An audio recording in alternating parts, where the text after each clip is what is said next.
अटल जी से जुड़ी हर स्मृति आज भी हृदय में अटल है। डॉक्टर रमन सिंह।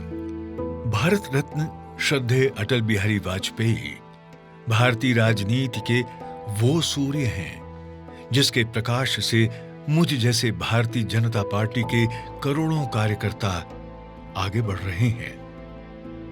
श्रद्धेय अटल जी ने राजनीति को दलगत और स्वार्थ की वैचारिकता से अलग हटकर अपनाया और उसको जिया भी है।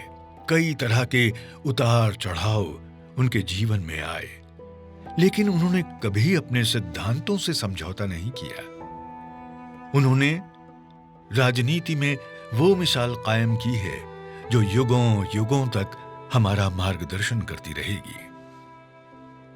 मेरा अटल जी के साथ गुरु शिष्य का रिश्ता रहा है। मैंने सदैव उनके पद चिन्हों पर चलकर राजनीति सीखी है। हर निर्णय, हर योजना में अटल जी के विचारों को केंद्र में रखकर कार्यान्वित किया है। मुश्किल से मुश्किल समय में भी मुझे अटल जी ने जो सिखाया, बताया, उसी के आधार पर मैं आगे बढ़ा। उनके साथ जुड़ी मेरी एक एक स्मृति मेरे लिए प्राणवायु से कम नहीं है। वो आज हमारे साथ नहीं है, लेकिन पग पग पर उनका मार्गदर्शन मुझे मिल रहा है। वो सही अर्थों में मेरे जीवन शिल्पी हैं, मार्गदर्शक हैं। अटल जी से जुड़ी कई स्मृतियां मेरे हृदय में हैं। उन्हें याद करते ही मन प्रफुल्लित हो उठता है। ये मेरा सौभाग्य रहा है कि मुझे उनके प्रधानमंत्री काल में उनके मंत्रिमंडल में केंद्रीय राज्य मंत्री, वाणिज्य और उद्योग मंत्रालय के रूप में कार्य करने का अवसर मिला। सामान्य कार्यकर्ता से लेकर केंद्रीय मंत्री और फिर छत्तीसगढ़ का मुख्यमंत्री बनने तक कई अमिट स्मृतियां मेरी अटल जी के साथ जुड़ी हुई हैं। एक बड़ी ही रोचक घटना मुझे याद आती है। ये बात लगभग 1977-78 की होगी। उस समय आरिफ बेग साहब कवर्धा होते हुए जबलपुर जा रहे थे। उस समय मैं कवर्धा जिले के युवा मोर्चे का अध्यक्ष था। उस समय अटल जी का कवर्धा आना हम सभी के लिए गौरव व प्रसन्नता की बात थी। मैं और मेरे साथी अटल जी से मिलने रात्रि 9 बजे सर्किट हाउस पहुंचे। उनकी गाड़ी खराब होने के कारण अटल जी और आरिफ बेग साहब को कवर्धा सर्किट हाउस में रुकना पड़ा। हम सभी खुश थे कि अटल जी हमारे कवर्धा में रुकने वाले हैं। हम सभी ने अटल जी से आग्रह किया कि आप पहली बार कवर्धा आए हैं, आपकी आज्ञा हो तो हम सभी कार्यकर्ता एक सभा यहां आयोजित करना चाहते हैं। अटल जी ने कहा, इतने कम समय में सभा कैसे संभव है? मैंने कहा कि आप चिंता ना करें, हम सभी पूरी रात काम कर तैयारी कर लेंगे। मैंने अटल जी से कहा कि आप जब सर्किट हाउस से निकलेंगे तो महावीर चौक में सभा करा लेंगे, आपको कहीं जाना भी नहीं पड़ेगा। उन्होंने कहा कि ठीक है, लेकिन क्या लोग आ जाएंगे? यदि लोग आ जाएंगे तो मैं सभा कर लूंगा। उनका इतना कहना था कि हम सभी खुशी से झूम उठे।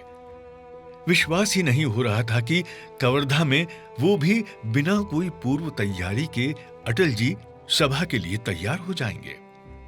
लेकिन उनकी यही सहजता, सरलता, कार्यकर्ताओं के प्रति स्नेह ही तो उनका विराट व्यक्तित्व था। अब थोड़ी चिंता हम लोगों को थी कि इतने कम समय में तैयारी कैसे होगी, लोग कैसे आएंगे। लेकिन अटल जी से मिलकर हम में इस कदर ऊर्जा भर गई कि हमने पूरी रात जागकर तैयारी की। सुबह 7 बजे से लाउड स्पीकर लगाकर कार्यक्रम की जानकारी शहरवासियों को दी। आसपास के गांव में भी कार्यकर्ताओं ने लोगों से सभा में आने का आग्रह किया। जैसे ही सुबह हुई, हम सभी अटल जी के पास पहुंचे और सभा में चलने का निवेदन किया। अटल जी ने बड़ी ही सहजता से कहा कि सभा में लोग इतनी जल्दी आ गए होंगे।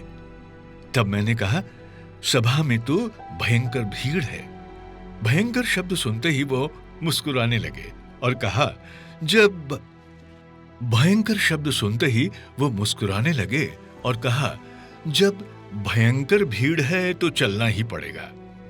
जब हम अटल जी को लेकर सभा स्थल पहुंचे, तब वहां लोगों का हुजूम देखकर अटल जी आश्चर्यचकित हो गए थे और मुझे देखकर मंद मंद मुस्कान के साथ बोले, सच में भयंकर भीड़ है। इसके बाद उन्होंने अपना भाषण दिया। ये कार्यक्रम बेहद सफल रहा। अटल जी को सुनकर, उनके व्यक्तित्व को देखकर हर कोई प्रभावित हुआ। इसके बाद अटल जी वहां से रवाना हो गए। ये पल हम सबके साथ ही कवर्धा के लिए भी एक बड़ी उपलब्धि थी। सच में अटल जी के साथ मुझे जितने भी समय रहने का मौका मिला, मैंने उनसे बहुत कुछ सीखा। हर बड़े निर्णय से पहले उनसे चर्चा की। उनका मेरे प्रति असीम स्नेह था। वे हमेशा मुझे छत्तीसगढ़ के निर्माण के लिए, लोगों का जीवन बदलने के लिए प्रेरित करते रहे। वो आज भी मुझे रास्ता दिखा रहे हैं। अटल जी असाधारण प्रतिभा के धनी थे। उनका विराट व्यक्तित्व था। वो तो चलती फिरती पाठशाला थे और मैं सौभाग्यशाली हूं कि उस पाठशाला का हिस्सा होने का मुझे अवसर मिला। अटल जी अमर हैं।